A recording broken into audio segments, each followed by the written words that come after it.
Hey guys, Smitsey here. So lately a lot of people have been asking me about my settings, and I thought the easiest way to show you guys was to make a video about this. Now if you're watching this months or even years after I upload this video, then don't worry, because I hardly ever change any of my settings, because I think that to be consistent at a game is to stick to certain settings. Now I know there are players that are way better than me that constantly change their settings, but yeah, it's just how I think about this. But if you want to be sure that you have the most up-to-date settings in mind, then just go to my newest video, and there should be in the description. I always put my settings in the description. So yeah, just go over there and see for yourself. Okay, so now first things first, you've probably already noticed by the controller overlay that I'm using a Thrustmaster eSwap Pro controller, and I've been using this for about a month now, and it's a really good controller. I like it a lot. But before that I used a PlayStation 4 controller, and I've always used the PlayStation controller since 2011 or so, so it took quite a while to get used to this controller. I'm still not completely used to it, to be honest, but it's a good change, and I'm sure that in the future this will benefit me so much. But yeah, that's the controller out of the way. Now let's go into my options. Now the first tab, gameplay, not very important. Everything's, I think it's default actually. Then camera, which is what you guys probably came for. I have an FOV of 110, distance of 280, height of 110, angle of -4, stiffness of 0.40, swivel speed of 4, and transition of 1. So yeah, like I said before, I hardly ever change my settings, so I've had these settings ever since I bought Rocket League on a PC, which I think is now like 3 or 4 years ago. And I've always stuck to these, and I like them a lot. So yeah, that's it for camera. Then controls, I use a steering and aerial sensitivity both of 1.5. My DZs are default, I think. Yeah, this is default 0.20 and 0.5. Vibration is obviously off. I have a toggle ball. My ball camera mode is toggle, and the rest not very important. Then my keybinds. I'll just quickly go through these. You can pause wherever you like.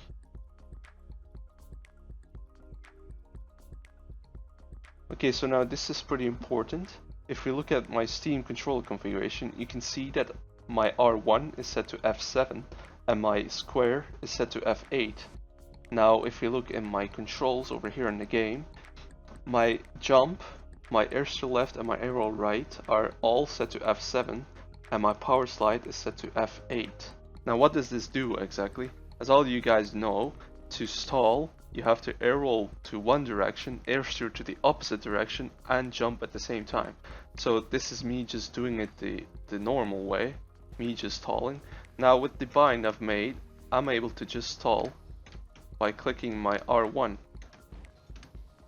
And this allows me to stall very easily. So you guys can see, all I have to do is go for a reset, press R1, and I stall. So if you guys didn't know that yet, well, now you do. Then the other one, power slide, as you guys can see, my gamepad is set to L1, so I can power slide with L1, but then my keyboard input is set to F8, and F8 is my square on my Steam controller configuration. So now I'm power sliding with square. Now you may be wondering, why do you need power slide on 2 buttons? Well, because I'm fucking lazy and I never actually learned to power slide with L1.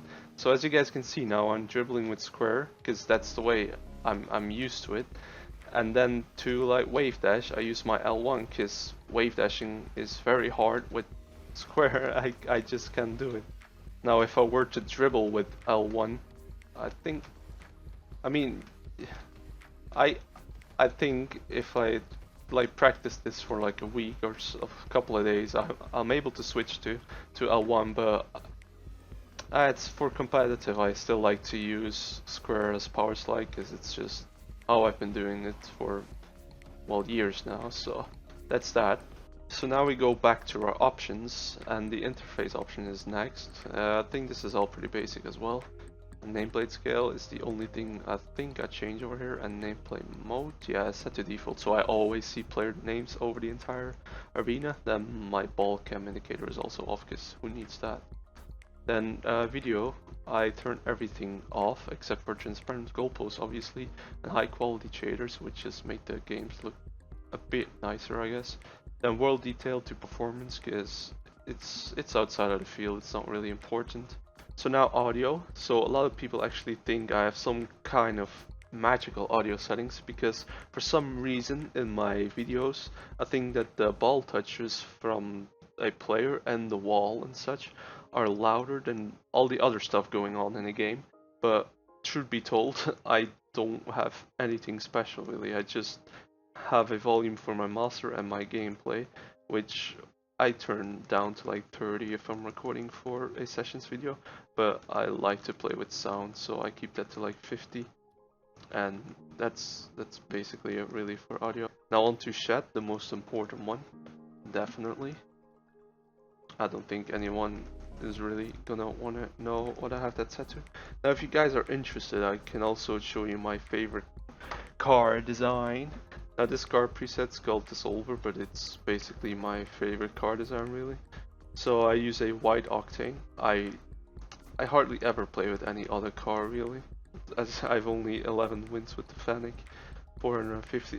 So I play quite a bit with the Dominus as well, but obviously most of it is with the octane. Then Dissolver on the orange team and Jetstream on the blue team.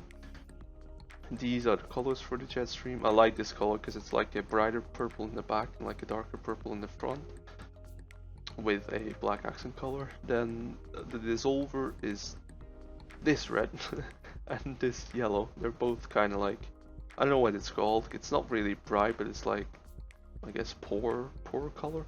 But yeah, I really like this combo.